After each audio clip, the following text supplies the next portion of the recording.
Did you know your course could get denied for payment processing just because of a vague refund policy or unclear pricing?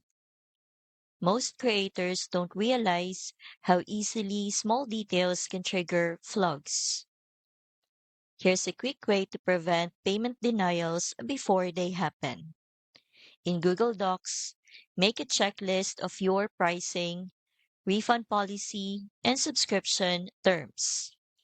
It keeps your site consistent and makes it clear for both customers and payment reviewers.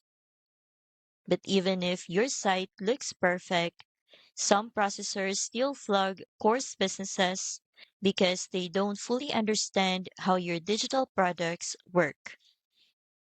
That's where EasyPay Direct saves time and headaches. They properly set up your merchant account based on your exact business model.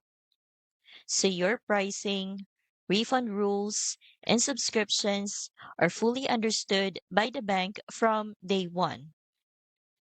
I've linked EasyPay Direct in the description so you can check it out. With proper underwriting and white glove support, your course payments get approved smoothly without endless back and forth. Don't lose sales over simple setup mistakes.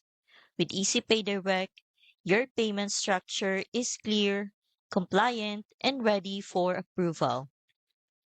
Use the link in the description to get started today.